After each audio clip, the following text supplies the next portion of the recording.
What is the sneakiest thing you did to get back at an awful neighbor? Did you get caught?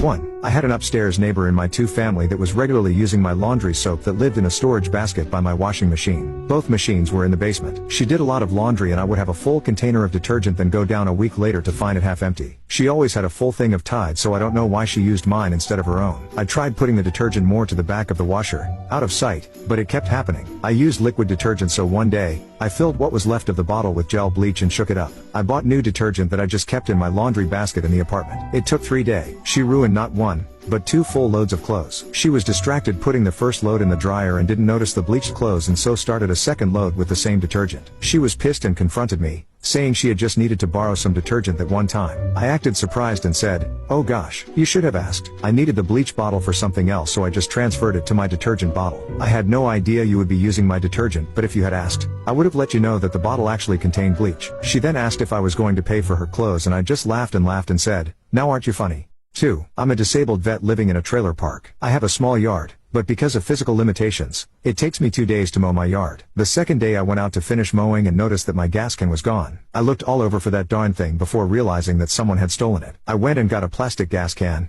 It has to be plastic. I put 1 gallon of gas in it, then a can of Drano, caustic soda, and finished filling the can with water. I left it out overnight, and lo and behold, it was gone. At the way station a mile toward town, there was a little white car sitting to the side. My gas can was in the back seat. I laughed my ass off. 2 weeks later it was finally gone. I went over to my neighbor, Larry, and asked him if he knew whose car that was. He did, so I told him what I had done. The next day he told me that the car's owners were going to sue me. I said fine. Let them explain to the judge why they were stealing gas from a disabled vet. I never heard another word about it, and I could leave anything out in the yard after that, and no one would touch it.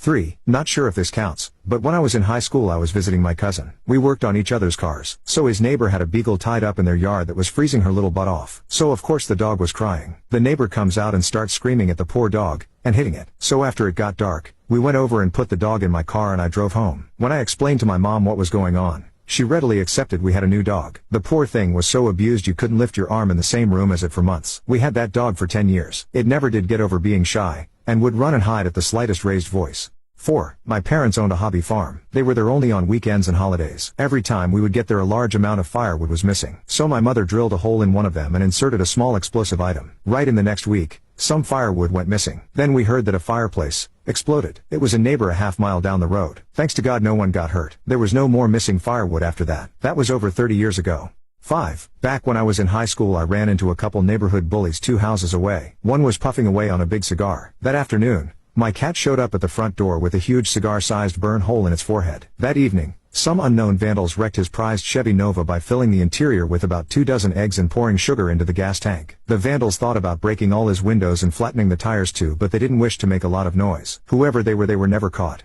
6. When I was a kid I used to be bullied by a bigger kid that lived down the road. At the weekend, in summer, my mom used to make me wear a silly hat outdoors to protect me from sunburn, and he always made fun of it as well as push me around. One day I hatched a cunning plan. I would put my silly hat out the front of my house with a rock under it. Said bully will ride down the road on his bike after school, spot my silly hat and run over the hat and rock, and maybe fall off on the grass. What could go wrong? Well, it kind of worked. He spotted the hat and aimed straight for it, but instead of running over it, he decided that he would drop his foot and kick it/scoop it up. Unfortunately neither the hat nor the rock moved and he smashed every bone in his foot. His parents were on the warpath, screaming at my parents, blaming me. I just said that I had been out front and put the hat over a rock to stop it blowing away, and I had forgotten about it. I think that he was in plaster for months. The family eventually moved away and he never bullied or laughed at me again.